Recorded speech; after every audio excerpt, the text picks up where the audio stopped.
Hare Krishna. Hare Krishna. Bem-vindos a todos para esta leitura do Bhagavad Gita, capítulo 3, verso 10.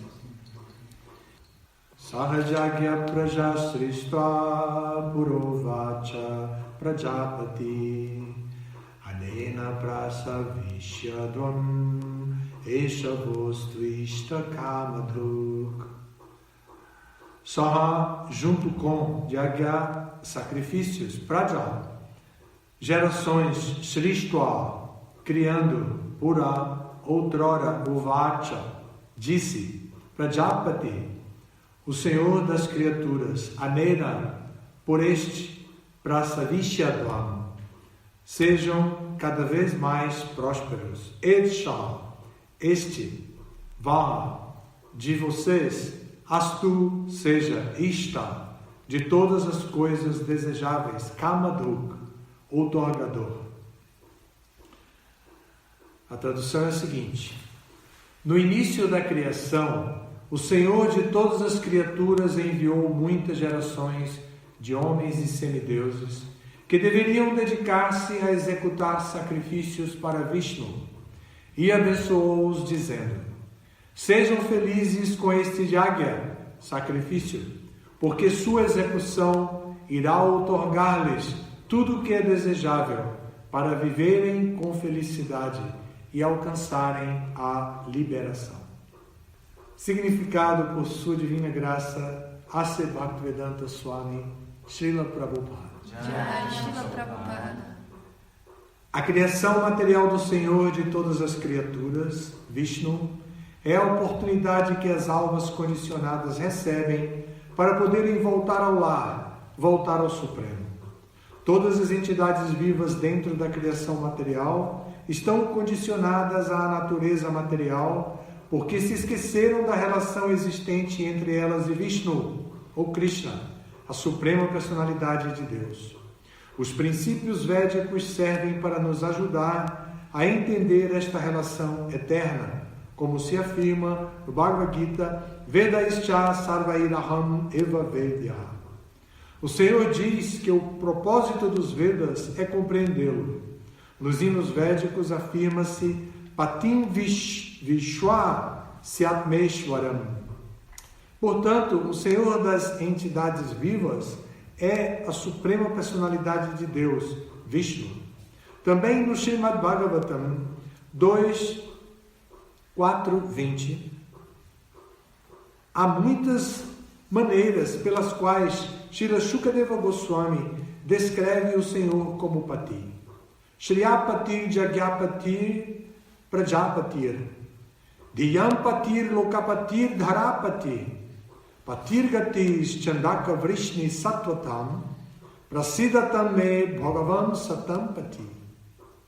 O Prajapati é o Senhor Vishnu, e Ele é o Senhor de todas as criaturas, de todos os mundos e de todas as belezas e o protetor de todos. O Senhor criou este mundo material para capacitar as almas condicionadas a aprenderem a executar yagyas, sacrifícios, para a satisfação de Vishnu, para que enquanto estão no mundo material possam viver muito confortavelmente e sem ansiedade, e após o término do corpo material atual, elas possam ingressar no reino de Deus. Este é o programa inteiro da alma condicionada. Pela execução de Yagya, as almas condicionadas aos poucos tornam-se conscientes de Krishna e ficam piedosas em todos os aspectos. As escrituras védicas recomendam o Sankirtana Yagya, o canto dos nomes de Deus, para esta era de Kali. E o Senhor Chaitanya introduziu este sistema transcendental para que todos, nesta era, possam se salvar. Sankirtana Yagya e consciência de Krishna se dão muito bem.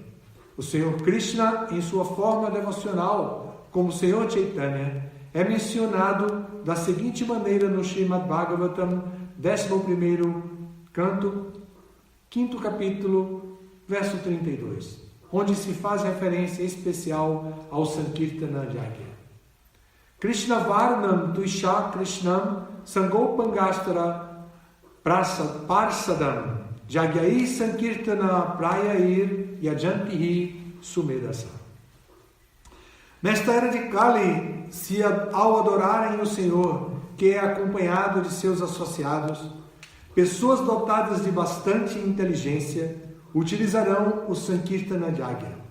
Outros Jagyas prescritos nos textos védicos não são fáceis de executar nesta era de Kali. Mas para todos os propósitos, o Sankirtana Jagya é fácil e sublime.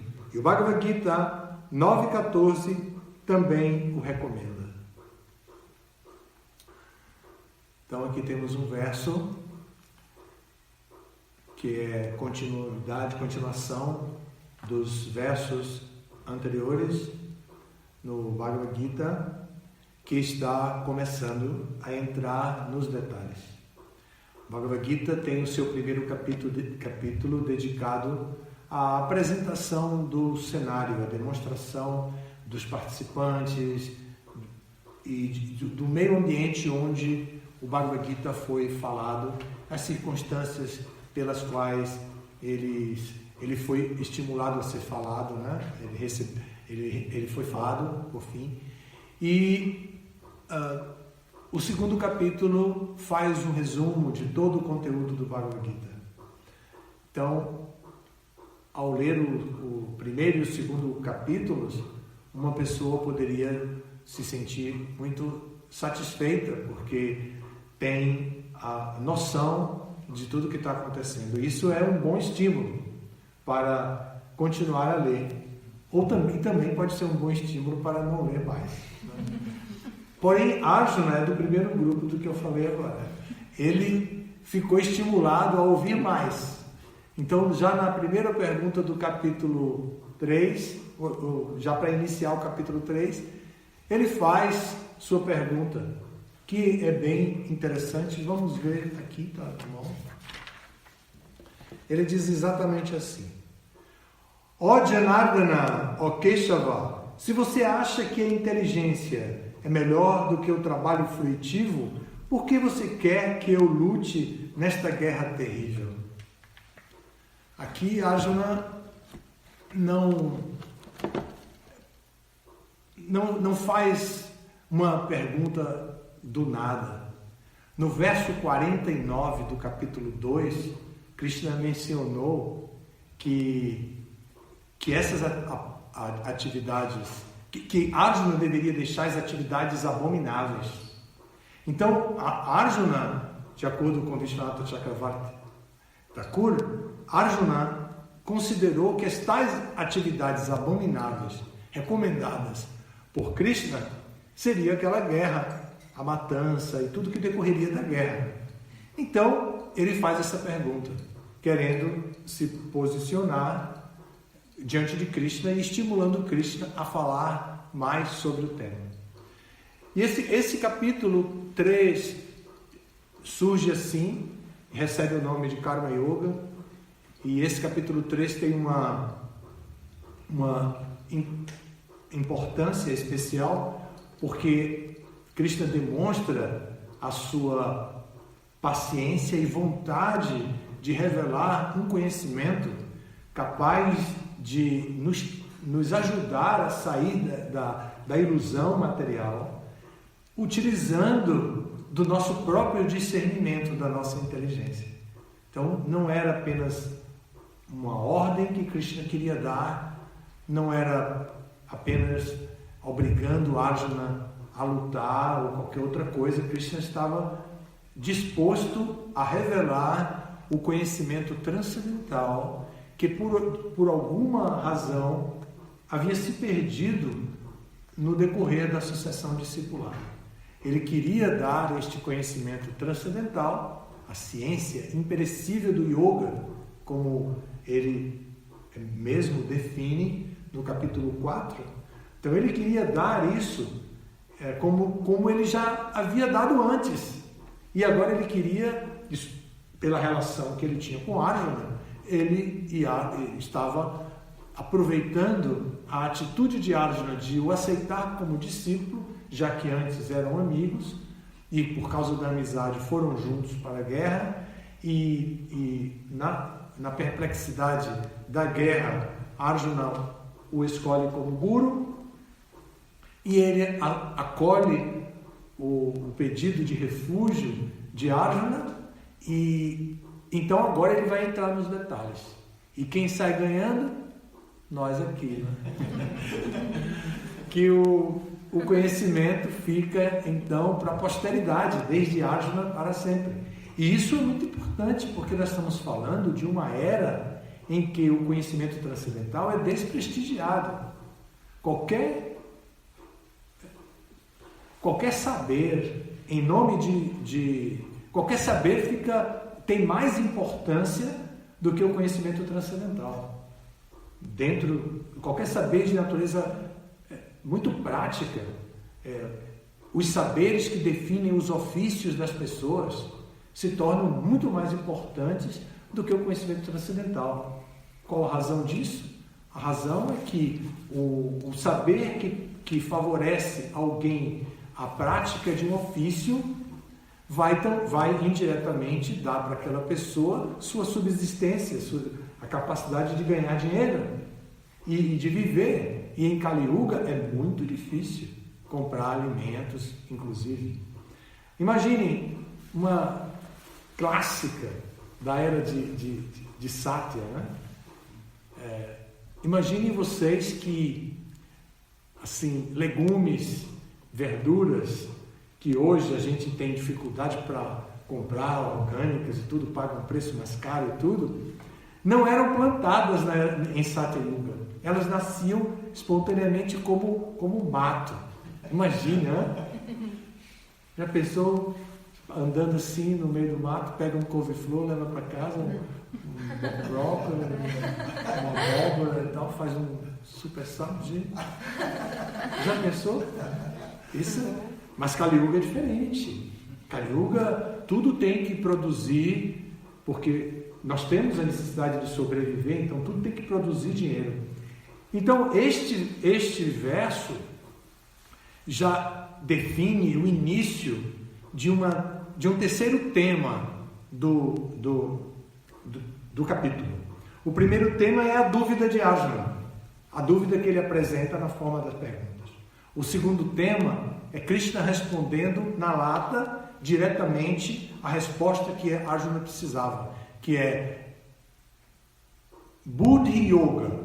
Nishkama Karma Yoga vai ajudar você a entender que pela prática da ação sem apego aos seus frutos, você não vai ter reações que lhe prendam a este mundo material. E você estará livre.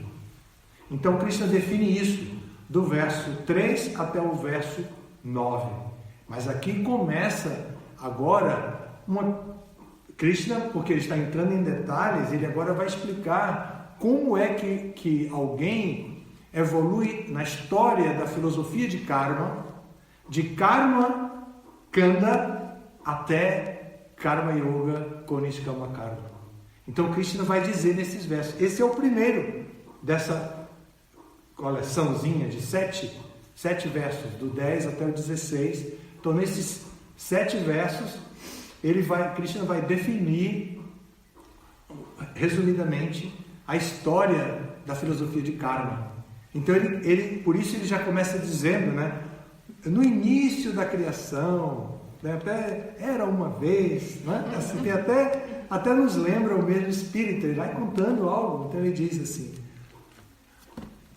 no início da criação, o Senhor de todas as criaturas enviou muitas gerações de homens e semideuses.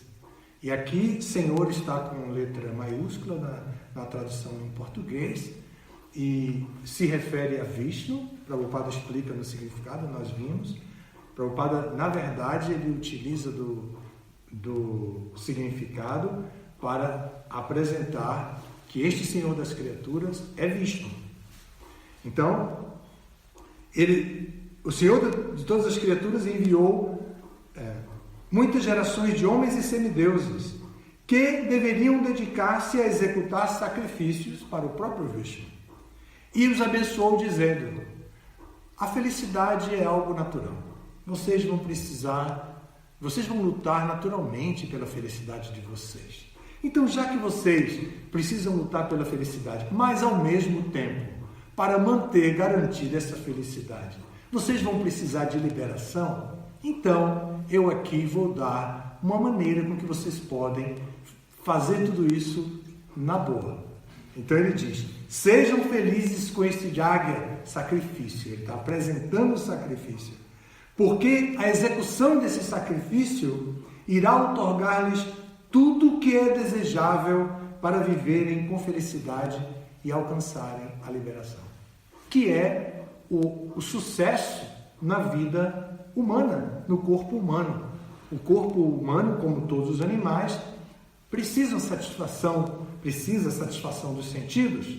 Então ele vai ter a satisfação dos sentidos na forma da felicidade, que tem vários âmbitos mais sutis, mais grosseiros, etc. Mas aqui ele tem essa oportunidade de satisfazer as suas necessidades de felicidade. E ao mesmo tempo, o sacrifício que foi dado aqui está no singular, né?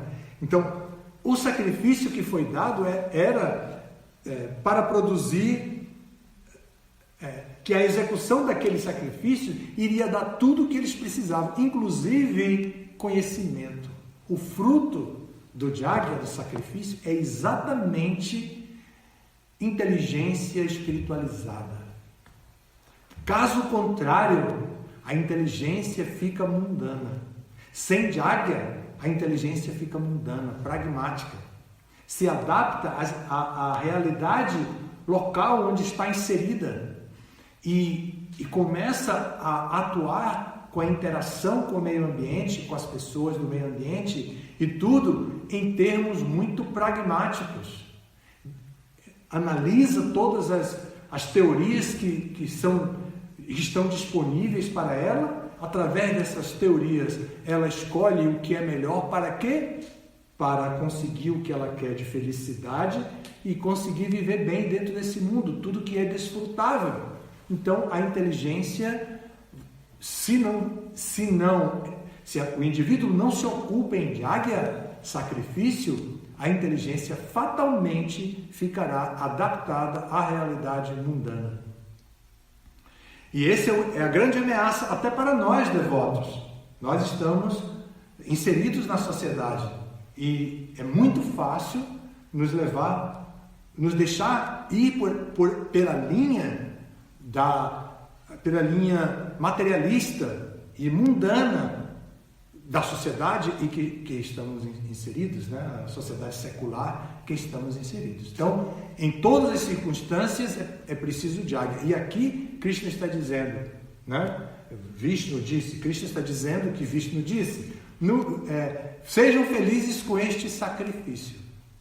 Ele vai outorgar tudo o que vocês precisam. E por final, ainda vai dar tanto felicidade quanto liberação. Prabhupada explica, e a primeira defesa de tese de Prabhupada aqui, ou melhor, o primeiro argumento, a fundamentação para a tese que Prabhupada está defendendo, de que o Senhor de todas as criaturas é Vishnu, ele se refere a Shukadeva Goswami como o autor da fundamentação que ele vai dar, e diz que a literatura que Shukadeva Goswami manifesta, o verso que ele está se referindo aqui, é o Bhagavatam, canto 2, capítulo 4, verso 20. E aí ele cita o verso Shriyapati Jagyapatir Prajapatir. E esse verso que define Krishna como o Senhor de tudo, Vishnu como o Senhor de tudo. Então o Prabhupada define aqui a posição de Vishnu. Nos próximos versos vai se dizer que é preciso criar uma relação uma relação do sacrifício com os diferentes senhores dos sacrifícios.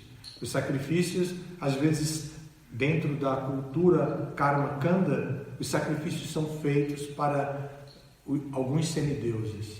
Então Krishna vai legitimar isso para não desestimular os leitores do Bhagavad Gita que estão iniciados na seção Karma Kanda dos Vedas.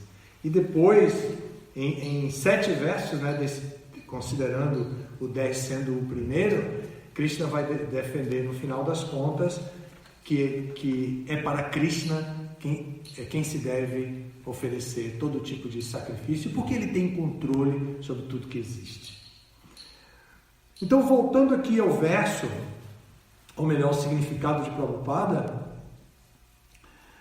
Prabhupada explica que para que, enquanto estão no mundo material, possam viver muito confortavelmente e sem ansiedade, e após o término do corpo material atual, possam ingressar ao reino de Deus, as pessoas devem fazer sacrifício com esse propósito. Este é o programa inteiro, o completo, total, da alma condicionada. Então a alma condicionada precisa fazer isso para chegar no portal da morte, no final das contas, né? E não tem nenhuma bagagem porque com bagagem ela não vai poder seguir para um lugar muito distante, ela vai ter que retornar, porque ela está com uma bagagem grande de karma. Então ela precisa chegar lá livre dessa bagagem. Então Krishna Prabhupada está explicando que a pessoa deve estar atenta para fazer sacrifício para Vishnu. E Prabhupada segue na sua explicação dizendo que as escrituras védicas recomendam um sacrifício em particular para esta era de Kali. E este é sempre o verso preferido dos sankirtaneiros, preferido dos líderes de Sankirtan, preferidos da leitura em reuniões de Sankirtan. Por quê? Prabhupada vai dizer com todas as letras que o Sankirtana Jagya e a consciência de Krishna se casam muito bem, se dão muito bem.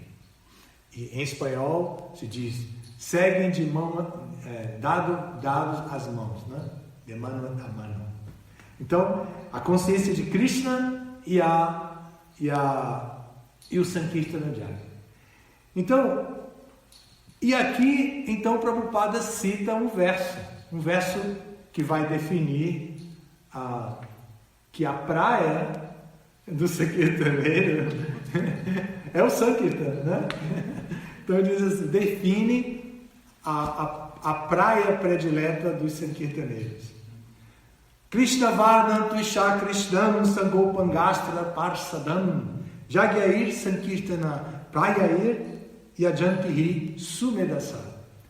Todas as palavras são significativas aqui nesse verso, mas Sumedasa significa muito, muito inteligente. Então, aqui sim está se falando de coeficiente de inteligência. E Prabhupada diz, mais adiante, né, quando ele vai explicar isso, ele diz assim, ele traduz até, ele diz assim, na era de Kali, ao adorarem o Senhor, que é acompanhado de seus associados, pessoas dotadas de bastante inteligência utilizarão o Sankirtana Jagya. Então aqui a palavra bastante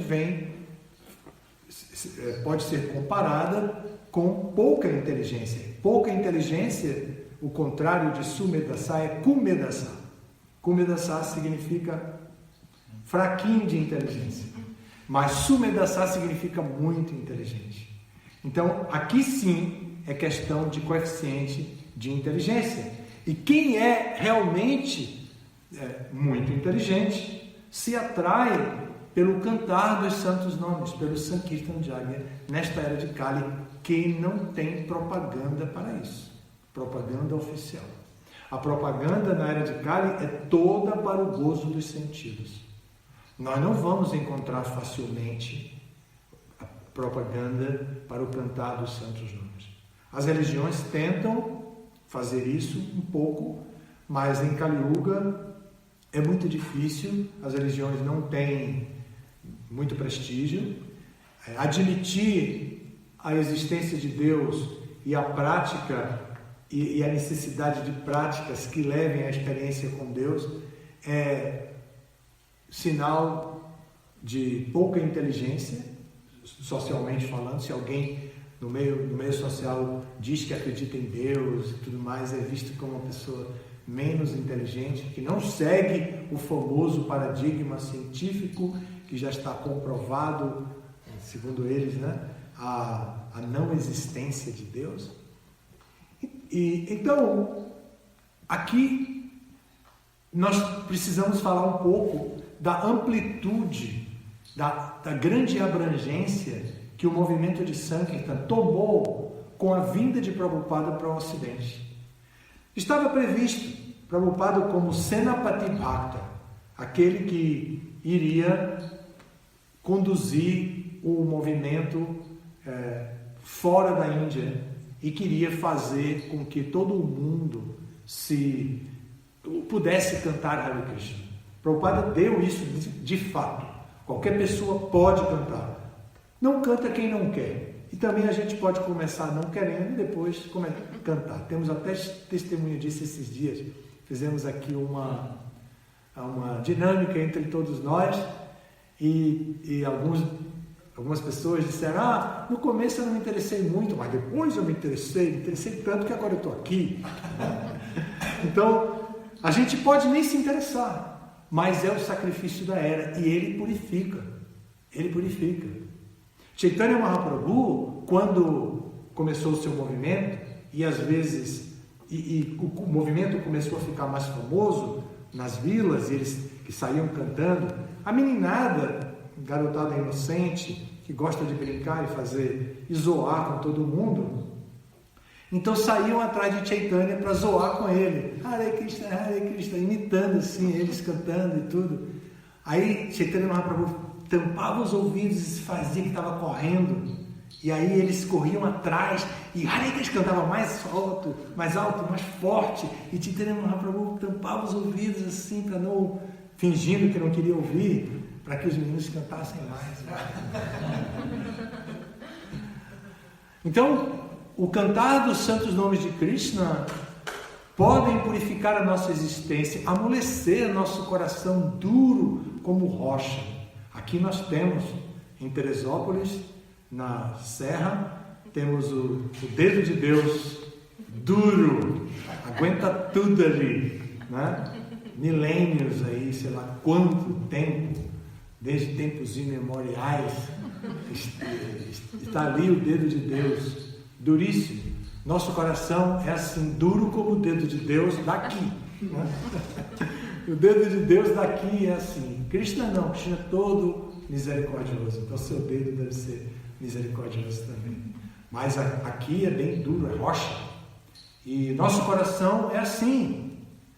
O nosso coração precisa de jagya, sacrifício, para amolecer, para deixar que brote de dentro dele a semente de Bhakti que está sendo plantada pelo Senapati Bhakta, que é Prabhupada. Prabhupada veio, plantou, deu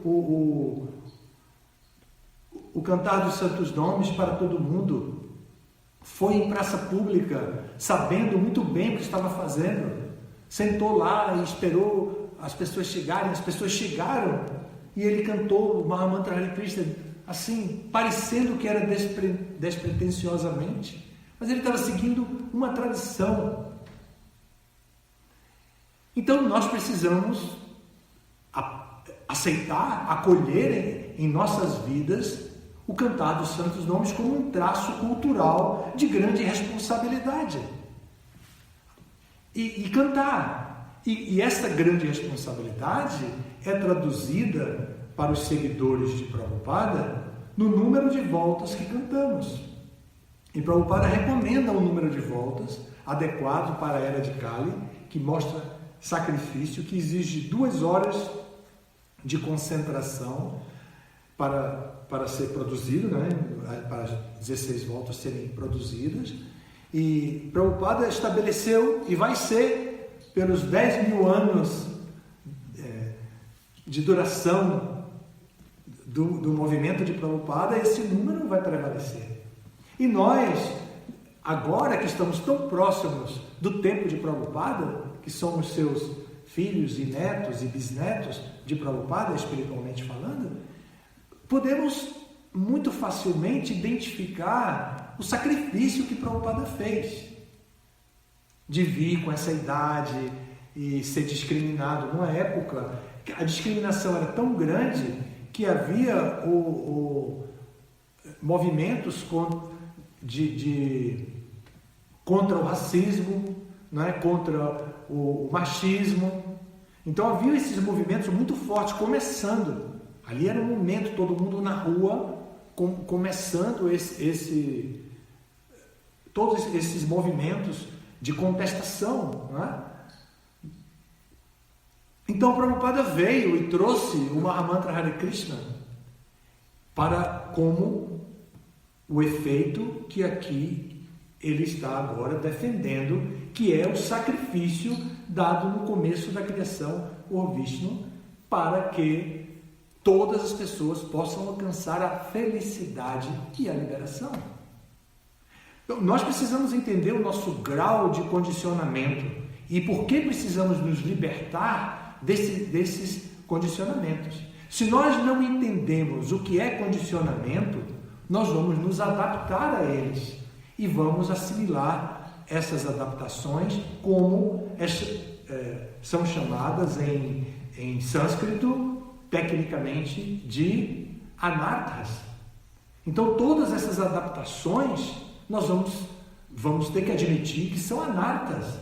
E Vishwanath Chakravarti Thakur diz no seu livro Madhurya Kadambini que existem anarthas que em breve vocês terão um curso em Brajabhumi. Ele diz, Vishwanath Chakravarti, que existem anarthas que vêm de vidas passadas. Existem anarthas que vêm da vida presente, mas antes de nos dedicarmos a um processo de autorrealização espiritual. E existem anarthas que são desenvolvidos durante o processo de autorrealização espiritual, durante o processo da prática de Bhakti. Muito ameaçador isso, né? A gente às vezes pensa que a gente está liberado, mas a gente tem que fazer tanta coisa próxima do materialismo que qualquer vacilo nós fazemos de maneira materialista. E não fazemos de maneira prescrita como o Jagya. É muito fácil deixar de oferecer tudo que fazemos, tudo que comemos, tudo que presenteamos. É muito fácil deixar de oferecer a Krishna. É muito fácil. Por quê? Porque a vida é muito atribulada. Então a gente fica assim, um pouco apegado. Agora a gente tem uma oportunidade tanto para reflexões, não é? E é bem preocupante porque essas reflexões que podemos fazer agora nesse período de retiro, essas reflexões também nos levam para aqueles que são ignorantes ou que desconhecem o conhecimento transcendental, que não têm habilidade ou acesso ao conhecimento transcendental, eles vão ter acesso nesses retiros a seus próprios anarthas. Não é à toa que está se dizendo que os índices de violência doméstica aumentaram muito depois da quarentena e que os índices de divórcio na China também bateram recorde depois da quarentena deles. Essa informação são dados comprovados por quem está atualizado de todas essas estatísticas. Então, é muito interessante que nós estejamos vivendo nesse mundo tão complexo, tão complicado, tão difícil, e ao mesmo tempo tenhamos um processo tão fácil e que pode dar o resultado mais sublime. O processo mais fácil que eu me refiro é o Sankirtan Jagya. E o resultado mais sublime é desenvolver amor puro por Deus. É só amor a proposta de Bhakti. É só desenvolver amor. A gente pode treinar, desenvolver esse amor através do amor comportamento entre nós, que é, a princípio, conduzido pelas regras de etiqueta e tal, de boa comunicação, etc. Mas a nossa meta última é amor puro por Krishna. E o processo pode nos dar isso, o processo de Sankirtan Jagya. Outra expressão que é até predominante ao termo Sankirtan é a distribuição dos livros de Prabhupada nas ruas. Esse aspecto do movimento de Sankirtan é inegável e é insuperável em termos de prioridade. Ninguém pode ir contra isso, apesar de que muitas pessoas vão contra. A sociedade não aprecia a nossa posição missionária nas ruas, distribuindo livros parecendo mendigos ou fazendo o mesmo papel que pessoas em situações difíceis de subsistência ficam vendendo coisas nos faróis ou fazendo malabarismo nos semáforos, né? Então, as pessoas nos criticam, mas há uma diferença muito grande, porque nós estamos dando o que é mais necessário para as pessoas. Elas nem sabem que nós temos o remédio que pode curar a doença que elas estão passando. Não estou me referindo ao Covid-19. Estou me referindo ao enredamento material, ao condicionamento material. E esses livros trazem o conhecimento transcendental. E o conhecimento transcendental pode erradicar completamente a doença do enredamento material, do condicionamento material. Tem um assunto interessante que eu não posso deixar de mencionar a respeito deste verso para concluir essa palestra também. Aqui nós abordamos todo o tema trazido hoje, a leitura da tradução e um pouco da explicação da tradução, o significado de Prabhupada e um pouco do significado mais minuciosamente falado, de acordo com a experiência prática nossa. Mas também tem uma coisa, este verso é citado por Prabhupada no Srimad Bhagavatam, terceiro canto, capítulo 20, verso 51. E naquele verso, nesse verso 51 do capítulo 20 do canto 3, Prabhupada diz que o Senhor de todas as criaturas é o Senhor Brahma. E ele apresenta Brahma como o Senhor de todas as criaturas. Mas nós entendemos bem que Brahma é apenas o secretário de Krishna no processo da criação. Então nós não precisamos nos confundir. Porém, Prabhupada não faz essa explicação, né? Aqui ele diz é Vishnu, Vishnu, Vishnu. E lá ele diz é Brahma. Então isso, para um estudante menos experiente, porque o terceiro canto do Bhagavatam é nível Bhakti Vaibhava, nível acadêmico Bhakti Vaibhava. O Bhagavad Gita é o nível abaixo, é o nível Bhakti Shastri. Então, se a gente não faz a comparação e não tem a habilidade em conhecer as características do autor desses livros, que é Prabhupada, considerando ele como o autor, nós podemos nos confundir. Então, mas nós sabemos, é como Brahma também é chamado de Adipurusha, mas ele é o Adipurushazinho, né? Isso eu estou roubando essa expressão de Hridayananda Maharaj, tá? Não é genuína não. Então Brahma é chamado de Adipurusha porque ele pode ser o chefe dentro desse universo. Mas até já conhecemos aquela história do livro de Krishna, né? 10º canto do Bhagavatam, que fala da visita do Senhor Brahma a Vaikunta para encontrar com Vishnu, Brahma de 4 cabeças e tal, dos elmos, que depois ele escutou os barulhos ensurdecedores por trás dele, né? E ele olha para trás e vê tantos Brahmas com muito mais de 4 cabeças, não é? Nós já conhecemos isso, o orgulho não tapa nada. Bem filosófico isso, né? Orgulho não nos leva a nada. O orgulho precede a nossa queda. O orgulho precede a onda de ignorância que tomará a nossa inteligência para tomar as decisões mais importantes na hora de entregarmos o nosso amor, o amor que houver no nosso coração. E esse amor deve ser entregue a Cristo. Então, o orgulho vai nos impedir disso e é preciso estarmos atentos. Brahma dá esse exemplo. Mas ele é o Adipurushazinho, ele é o criador secundário, ainda que pareça o criador primário. Tudo bem? Vamos parar por aqui. Se alguém tiver alguma pergunta, tem perguntas de fora? Boa noite, Reverência Maharaj. Poderia, por favor, explicar por que Shri Krishna permite tantas atividades demoníacas em todas as eras? Por exemplo, Ravana, Duryodhana e vários demônios que Krishna removeu, assim como os semideuses que travam batalhas contra seus opositores.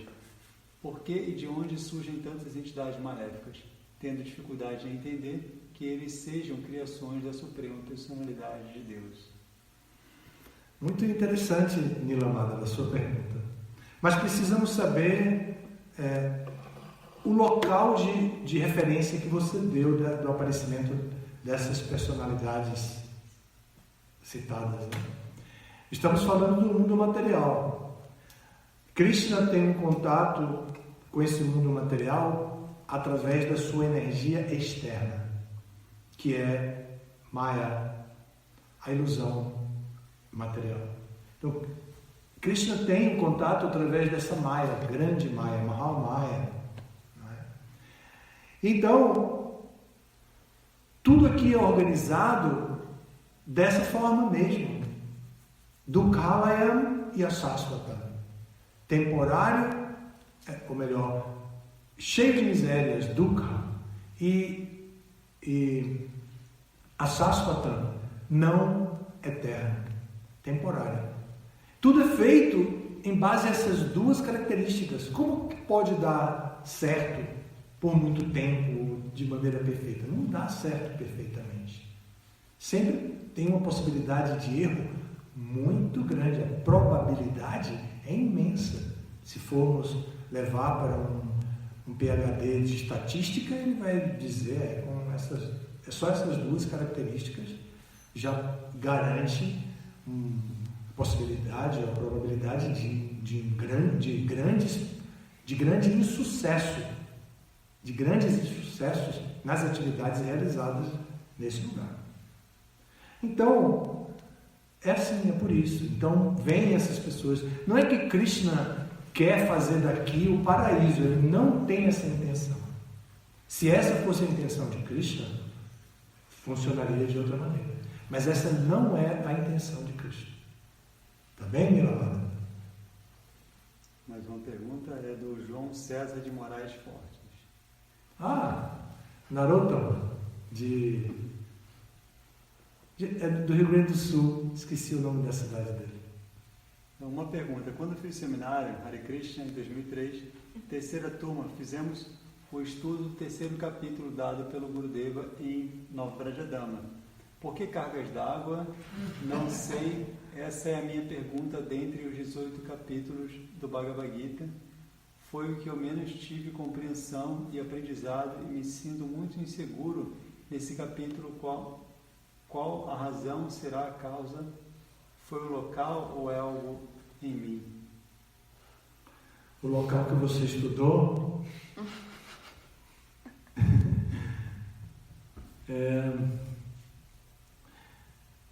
eu acho que se você, Narottama, pegar do primeiro capítulo, lendo só as traduções até o terceiro, depois você voltar lendo tradução e significado de Prabhupada até o terceiro, eu acho que isso vai se desfazer. Não há dificuldade grande que possa justificar essa sensação que você tem. Tá bem? tenta de novo estudar. Qualquer coisa, se comunique comigo, eu dou uma aula particular para você. Hare Krishna. Pode ir. Aqui as perguntas já acabaram. Então, tem uma aqui da Devakinandana. Existem perigos que possam limitar ou acabar a missão de Srila Prabhupada de 10.000 anos? Ou será que, como foi uma predição, não existe nenhum perigo e só vai acontecer de todo jeito? Quais são esses perigos? Olha,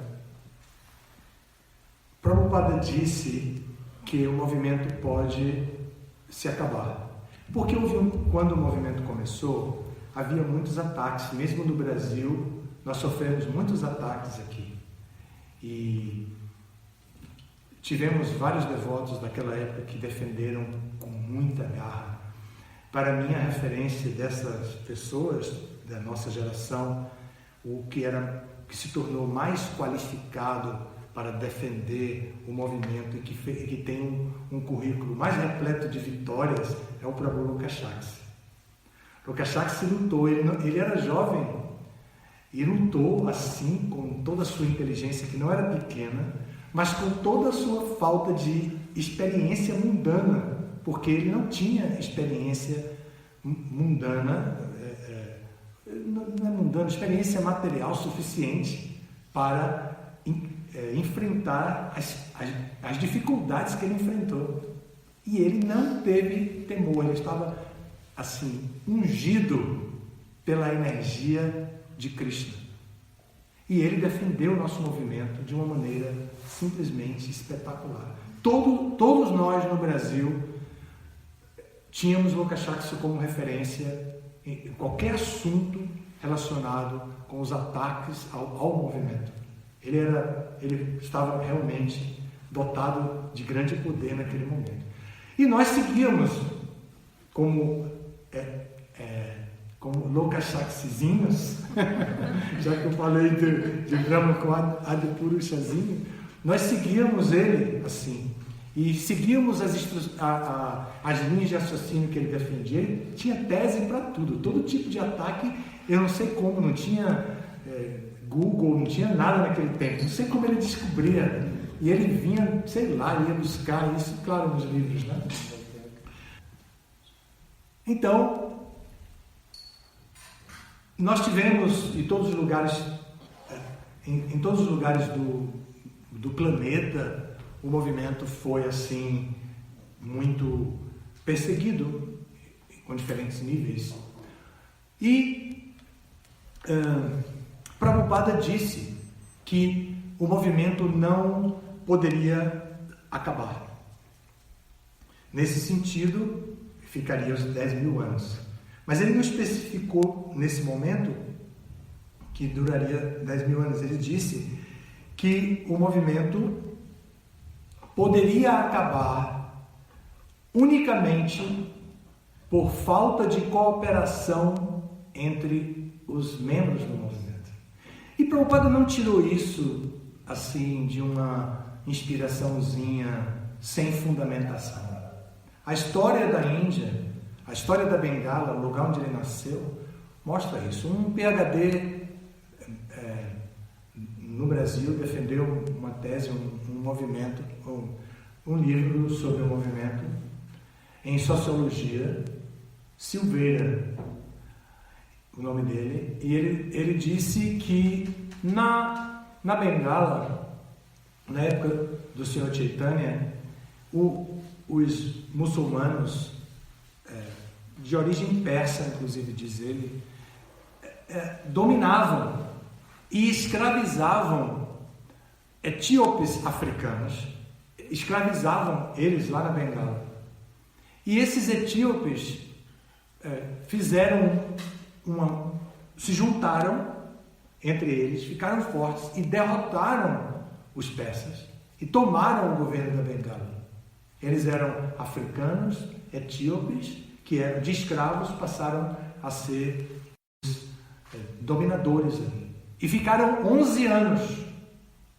E nesses 11 anos, eles brigaram entre si e se acabaram. E os muçulmanos, os persas, voltaram e tomaram o poder de novo. Porque eles brigaram. Então nós já vencemos a nossa primeira batalha contra Maia. Conseguimos fazer o movimento crescer, se espalhar com a orientação de Prabhupada, seguimos Prabhupada e deu certo. Agora nós precisamos aprender a cooperar entre nós para fazer o movimento ficar estável, completamente estável, vencer as diferentes lutas externas, mantendo todas as suas características de pureza que Prabhupada deixou, não introduzindo nele contaminações que possam comprometer esta pureza. Então essa é a única maneira que o movimento pode se acabar se não houver cooperação entre nós. E também ele disse, Prabhupada, que a cooperação entre nós era a nossa prova de amor por ele. Tem mais? Tem. Samia Aliyev. Minha pergunta é muito básica, de iniciante. Gostaria de entender melhor por que às vezes Vishnu é tido como um grande criador e às vezes Krishna. Quem afinal é o grande criador? Muito bem. Krishna é a origem de Vishnu. Então, Krishna é o grande criador. Você vai encontrar isso bem explicadinho no Chaitanya Charitamrita, no capítulo sobre Nityananda Balarama. Não sei se o nome do capítulo é esse, mas é Chaitanya Charitamrita. Você vai encontrar isso, é um livro de pós-graduação. Se eu já falei antes do Bhakti Shastra Bhakti-Vaibhava, tem ainda o nível acadêmico Bhaktivedanta, que corresponde ao do canto 7 ao canto 12, e depois tem o nível Bhakti Sarvabhauma. Eu estou lhe sugerindo procurar um livro do nível acadêmico Bhakti Sarvabhauma, para que você veja isso tudo muito bem descrito. Tá bem? Mas Krishna é o Senhor original. Tá? Mas um comentário. No Krishna Book, Prabhupada também ele fala que isso está no Bhagavad, também, que as encarnações vêm de Vishnu, né? Inclusive, Krishna também ele aceita, né? Quando ele vem aqui, esse mundo, ele vem através dos Purusha Avatares, né? Mas isso não significa que Krishna está limitado àquela situação. É como ele nasceu de Deva, que nasceu de Yashoda e tudo mais, mas não está limitado. Então, mas o que eu estou respondendo para a Samia que a pergunta dela é de quem é, afinal, o último, a pessoa primeira, né? O Criador fundamental, primeiro, o Senhor de todas as criaturas, o Senhor de toda a criação. E esse é Krishna, que de Goloka Vrindavana se expande em suas expansões quádruplas, e depois vem os Vishnus, e os Vishnus vão entrando em cada parte da criação, e até chega a entrar em nosso coração. Imagine, né? Que sucesso, né? A gente pode fazer um aqui? Pode. Ramakrishna, Jaya Maharaj, reverências, Ramakrishna, saudades do Senhor. Igualmente. Minha pergunta é em relação a essa pandemia e seu vínculo com o karma coletivo. O que o Senhor pode dizer sobre isso? Sem dúvida é coletivo. Né? Às vezes nós simplificamos com alguns conceitos assim para poder tocar a vida para frente, e a gente tem que tocar a vida para frente sempre, porque a nossa vida é dedicada à missão de Prabhupada, e a missão de Prabhupada precisa ir para frente. Agora, essa pandemia nos faz pensar muito no outro. Hoje eu tive uma experiência que eu fiquei triste até, assim, um pouco triste, pensativo, e vou contar aqui publicamente para vocês. Eu tive que ir ao banco, eu tinha um pagamento e não encontrei outra maneira de fazer, então eu fui ao banco fazer esse pagamento e vi tantas pessoas mais ou menos da minha idade, um pouco mais velhas, algumas usando máscara, outras não, mas o medo no olhar, a tristeza assim, estampada na face e assim, um astral de tristeza mesmo, de desamparo. E eu nem estava me sentindo assim até aquele momento. Pelo contrário, eu estava contente porque eu tinha conseguido uma carona, tinha conseguido tudo para ir lá. Então eu estava assim, animado para resolver tudo e poder pagar a quem eu devia. Então, mas eu fiquei pensando, né? E pensando também, puxa vida, e justo no momento desse, nós estamos impedidos de poder ir a essas pessoas nas ruas, levar o Harinama, levar os livros de Prabhupada, do Sankirtan, para poder ajudar essas pessoas. É um momento muito especial. Se não fosse a realidade Ramakrishna, a realidade coletiva que estamos vivendo, chamada de karma, agora karma coletivo, se não fosse essa realidade, bem que nós poderíamos sair e fazer tudo que tradicionalmente sempre fizemos em outros níveis de sofrimento das pessoas. Mas agora nós não podemos, temos que esperar um pouco para depois sair. Como quando o movimento de Chaitanya começou, que antes de ir às ruas e propagar nas ruas, ficou guardado dentro de casa, né? E ali eles se prepararam para depois sair e cantar nas ruas. Então agora nós estamos nessa fase assim, agora segurando um pouco. Mas as pessoas estão sofrendo muito, coletivamente estamos todos sofrendo. Até eu fiquei muito triste. Mas depois eu conversei com o Govinda Gopal e melhorei. Hare Krishna. Tem mais? Não. Tem mais um. Harivalabha Devidasi. É verdade que Nova Gokula é uma fazenda de transcendência, onde é morada de Lord Rama, Sita, Lakshmana e Hanuman. Eles vivem nesse lugar e eu os vi ali. Eu os vi aí. O que o senhor tem a responder? Eu tenho medo dessa fazenda. Ela é mágica, pura mágica. Eu também. Eu morei lá 17 anos consecutivos e é verdade, eles moram lá sim. Eles moram lá. E Hanuman também mora lá. Também está lá. Na instalação de Hanuman, na instalação das deidades, elas vêm com venda nos olhos. E na hora de tirar a venda nos olhos, a pessoa que tira a venda dos olhos da deidade fica responsável por favorecer tudo para essas deidades, né? Então eu tirei a venda dos olhos de Hanuman. Então Hanuman tá lá e ajuda todo mundo. É muito bacana tudo isso. A fazenda realmente é mágica. E também tem muitas ameaças, né? Que rolam ali na fazenda também, né?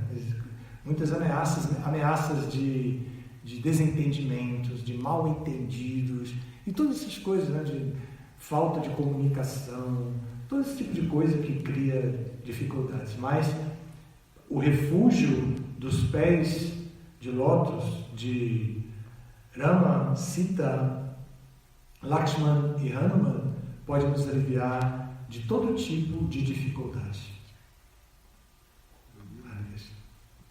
E temos aqui mais uma da Kalindi. Jai Guru Maharaj, minhas reverências. Como podemos sair de Karma Kanda e passar para Karma Yuga? Opa! É o tema agora. Hoje eu dei o primeiro verso. Assista as próximas aulas. Todo mundo vai falar nesse tema. E se você prestar atenção, se você quiser se inteirar, então você leia dos versos 10 ao verso 16. O 10 a gente leu hoje. Aí todo dia você assiste a aula já sabendo qual é a sessão que estamos trabalhando. A sessão é essa, de Karma Kanda a Karma Yuga. Aqui finalizamos as perguntas. Tem mais? Ok, gente, muito obrigado a vocês e muito obrigado pela oportunidade. Todas as glórias a Srila Prabhupada. Jai Guru Prabhupada.